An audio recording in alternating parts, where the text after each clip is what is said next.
What's going on, everybody? Quarantine Chronicles number 10. 10 Quarantine Chronicles, which means, holy smokes, we've been doing this for a while, huh? 2 videos a week. This is now the 5th week we've been doing it. Goodness! It's been 35 days since the last time we had a church service on March 11th. 35 days! What a crazy world. That was the same day that Rudy Gobert tested positive for coronavirus, which pretty much set off this whole chain of events that has landed us here. But the truth is, it ended up probably being the right thing. We are going to extend the QC 2020 challenge because I didn't get enough entries to really put together a compelling showcase. So this is your reminder. Either email a picture to me or post it on social media with the hashtag QC 2020 challenge with a picture of you and your family watching this video in a weird location. Or to make it easier for you, just do something funny. Make me laugh. It's really not that hard. Also, I don't know when it will happen, but I do know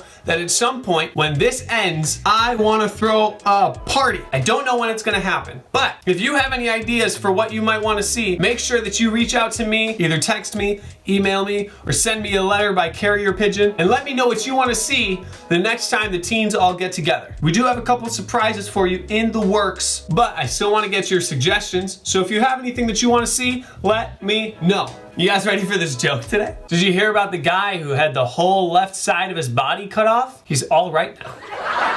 Yeah, some people even say that there's nothing left to him.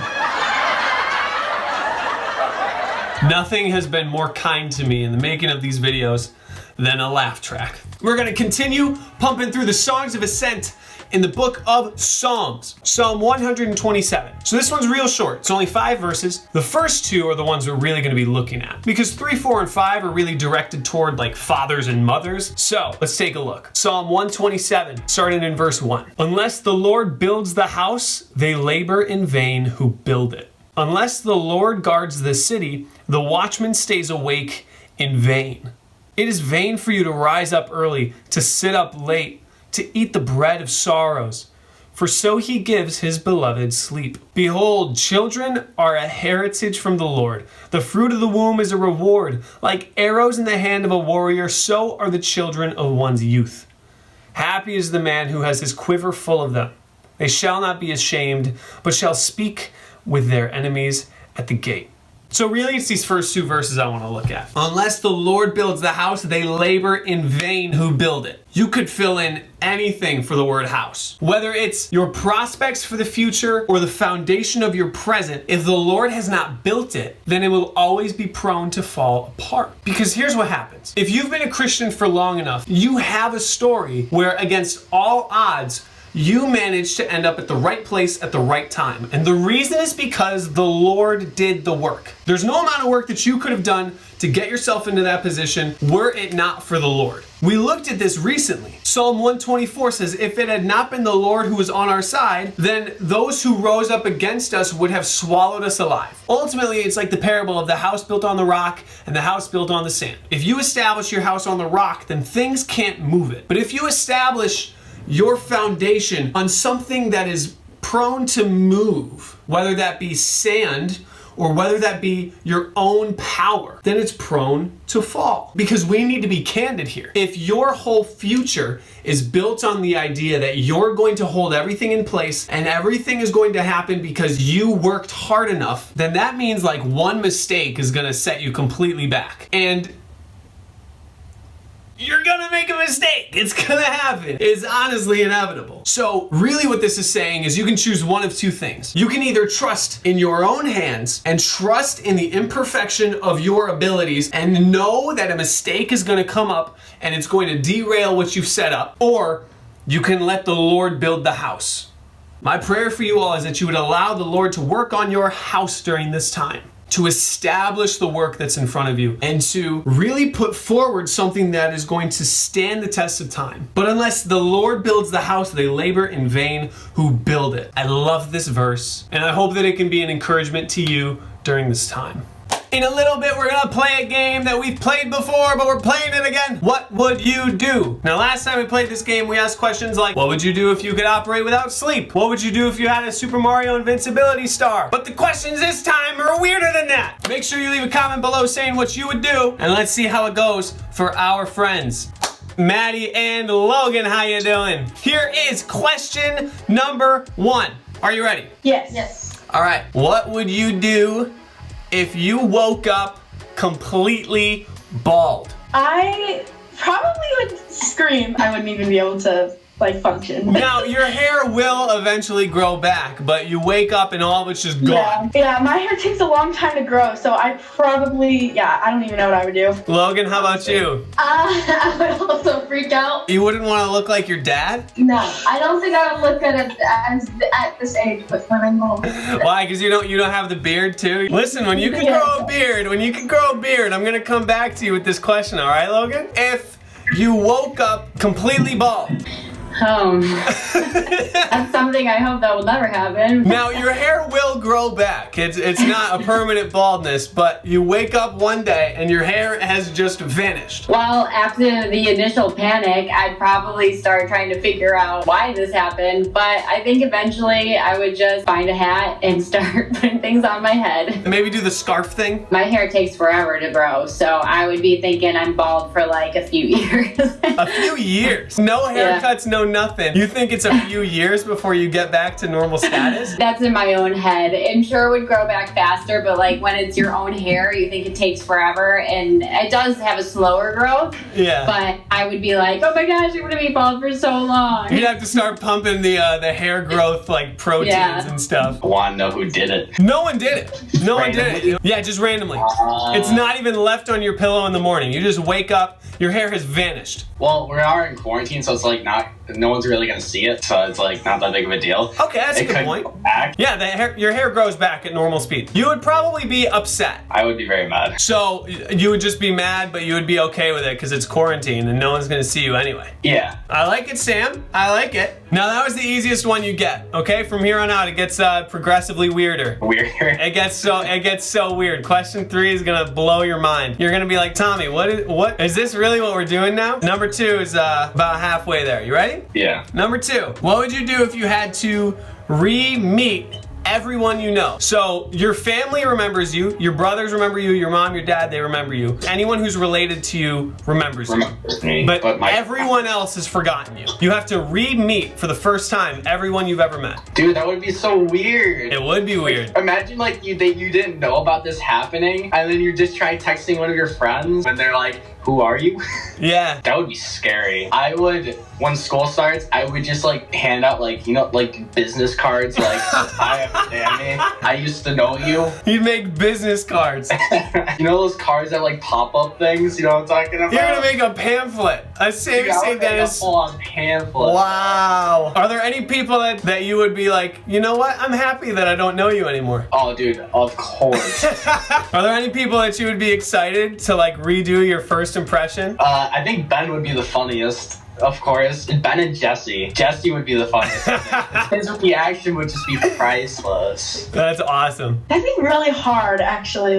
If all your friends and stuff, you're going to see them, you're like, hi, and they're like, who are you? I don't know who you are. That'd be really hard. You get an opportunity to give everybody a new first impression. That's true. I would be really weirded out and I would be all over the place. You seem like this would flip your world upside down, Logan. Definitely. I would definitely take the opportunity to maybe try to fix a couple first impressions, you know what I mean? I think that would be pretty strange that I'm just a stranger to everybody else. I would just start from the beginning, I guess. Let's make some friends. It might sound bad, but maybe prioritize your friend first. Oh, totally. It's just human nature. You start to strategize. I'm gonna meet this person after their birthday, so I don't have to get them anything. All right, Becky, so that was number 2. Here's number 3. This is the weirdest one. Are you ready? I think so. You are given $50 million, but a slug is tracking you down. It knows where you are and it is following you everywhere you go. and if it touches you, you die on the spot. How do you prolong your life as far as it can go with the money that you've been given? Can it follow me on an airplane?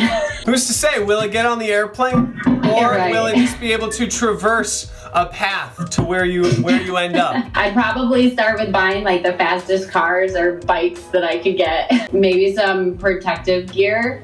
Oh, sure. That is a very strange question, Tommy. It's the kind of question I would love to answer. Yeah, I'd probably definitely have some like bodyguards too. Bodyguards are essential. Maybe they'll take it on an airplane and fly away from me. That's actually brilliant. I would go probably fly somewhere before I could get on, just really, really fast. I would buy a huge trap to stop it. You could strap it, and then you could go fly like really, really far away, like across the ocean. I'm gonna hire people to touch it for me. Technically, you only said it would kill me if I touch it. Technically, that's a good point. So that is something that you could do, since technically it will only kill you if you touch it. So Maddie, you would flee the country. You would fly somewhere far away, perhaps to a remote island. And Logan, you would hire a team of people to protect you.